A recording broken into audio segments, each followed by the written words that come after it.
home prices continue to reach new all-time highs. Now, if you're scratching your head wondering, how is this even possible, considering home affordability has just reached a new all-time high? You're not alone. Next, evictions have begun surging in major cities across the Sun Belt, and today is now up over 35% compared to pre-pandemic levels. And finally, inventory in South Florida is reaching sky-high levels for condominiums and townhomes. All this new inventory has finally begun bringing down sales prices as we shift further and further into a buyers-friendly market. My name is Kelly Agasoba. I'm a licensed realtor down here in sunny Florida, here to be your trusted source for real estate and market-related news. And this is a Jaguar and Crane production. Quando a saudade bater, cê vai chorar, vai beber, vai ligar, querendo voltar. Eu vou falar que não quero, beijando sua boca, falar que te odeio, tirando sua roupa, mas em quatro paredes, num quarto escuro, você vai ouvir o eu te amo por segundo. Eu vou falar que não quero, beijando sua boca, falar que te odeio, tirando sua roupa, mas em quatro paredes, num quarto escuro, você vai ouvir o eu te amo por segundo. Por segundo. Welcome back, everyone. If you are interested in learning more about the U.S. economy, or you're interested in purchasing a home as a primary residence or as an investment property, or you're just wondering whether or not now is a good time to sell your home, then you have come to the right place. We provide monthly updates on the latest in the U.S. economy and the housing market to help folks quickly digest the latest trends in industry. If you are a South Florida resident or looking to move to South Florida, we provide monthly market updates near the end of each video with the latest batch of market data about the South Florida real estate market. If you are new to this channel, please take a moment to like, subscribe, and hit that notification bell. It will help this channel grow, expand our reach out to more viewers by working around the YouTube algorithm. Thank you so much, and I appreciate your support. And now let's begin with the news of the day. Home prices hit a new record in June for the second consecutive month. We're at all-time highs yet again. Now, if you're young, you're in your 20s or 30s, you're trying to start your life and buy a home, this could not be worse news. People aren't buying homes today. Young people. They're just not. Home buying affordability fell last fall to the worst level since 1985 and has hovered at near multi-decade lows since then. As of June 2024, the national median existing home price in the United States is $426,900. This is the highest number we have on record. Yeah, you heard me right. On record, rising 4.1% from the year prior. We can see home prices increasing since 1999, falling after the Great Recession in 2007-2008, and then bottoming out in 2012 and rising ever since. Now, the average American doesn't have the money to purchase a home at these prices. Banks aren't even giving out the loans for people to purchase these homes. You have to ask yourself, who exactly is buying them? Well, when we dig into the numbers, we find that the wealthiest Americans are still home shopping. And the few homes that are still transacting today are being done by the wealthiest of Americans. And that is what is pushing up the median sold prices of homes. Now, according to the National Association of Realtors, the NAR, sales of luxury homes rose in June compared to the year prior, while sales of all the cheaper homes have been declining. This spring home buying season, usually the busiest time of year in the housing market, was, to put bluntly, horrible, absolutely terrible. Home sales declined in June for the fourth straight time on a monthly basis. Sales of previously owned homes in June fell 5.4% from the prior month to a seasonally adjusted annual rate of 3.89 million homes. The combination of high prices and elevated mortgage rates have made home ownership less attractive to renters and deterred current homeowners from putting up their homes for sale and moving. People aren't buying homes, but also people aren't really selling their homes either. However, net on net, inventory overall has been slowly creeping up since 2020. At the current pace, today we have a 4.1 month supply of homes on the market. This is the highest level since May of 2020. The country is moving from a seller's market into a neutral market, which occurs at around 5.5 months of inventory. And it may ultimately move into a buyer's market, which is already happening in parts of the country such as Florida. And we're going to get into that near the end of this video. Next up on the news, evictions surge in major cities in the American Sunbelt. Notices in Houston, Las Vegas, Phoenix remain at elevated levels, even as they have fallen in other parts of the country. Eviction filings over the past year in a half a dozen cities and surrounding metropolitan areas are up 35% or more compared with pre-pandemic norms, according to the Eviction Lab, a research unit at Princeton University. This includes Las Vegas, Houston, Phoenix, where landlords filed more than 8,000 eviction notices just this past January.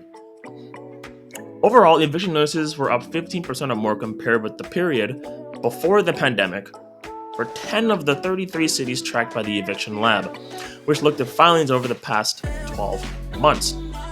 When we look at this graph, we see that eviction filings are quite a lot higher than the pre-COVID average in Las Vegas, Columbus, Ohio, and Phoenix, Arizona.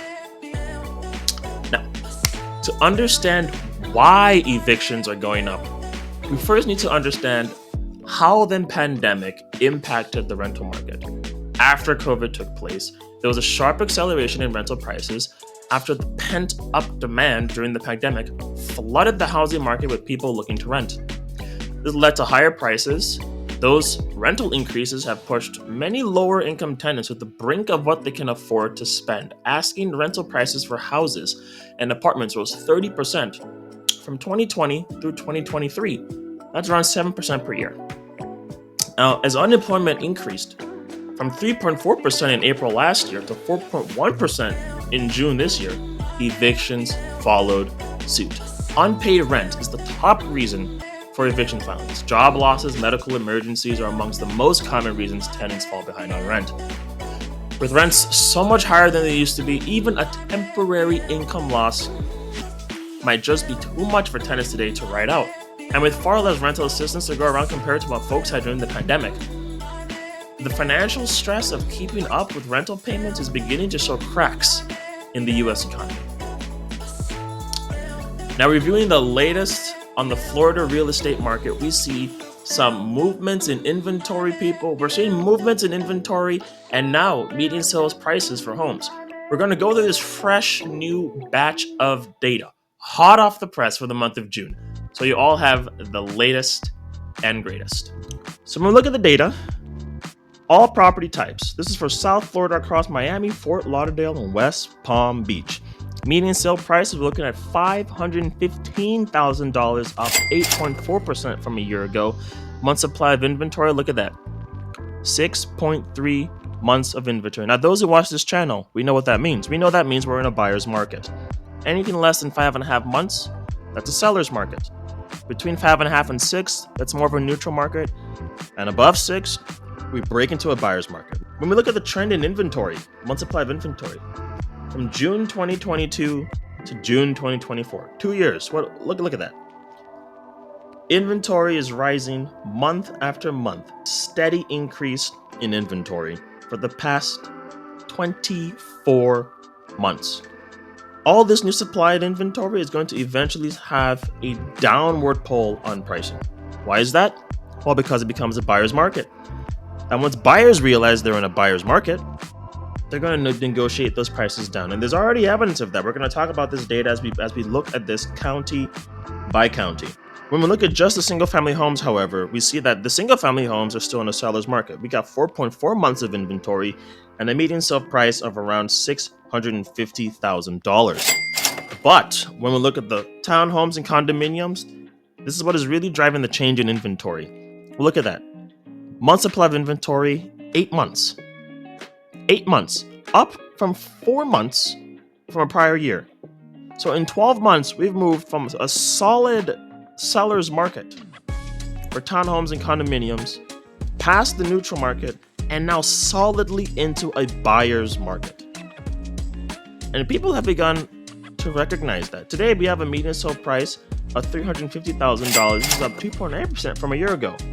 But that doesn't tell the full story. When we look at this data on a month-by-month basis, what do we see?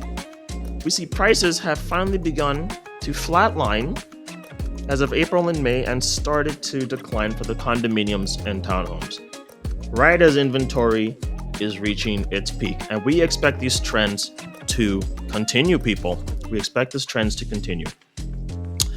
When we look at this on a county-by-county basis, Miami-Dade County, month supply of inventory, we're looking at around 4.4 months just for the single-family homes. Median sale price, we're looking at $657,000, up 5.5% from a year ago. We are still in a seller's market for the single-family homes. However, when we look at the townhomes and condominiums, we're at nearly 9 months supply of inventory. For the townhomes and condominiums, median sale price is around flat from a year ago. We're looking at $420,000.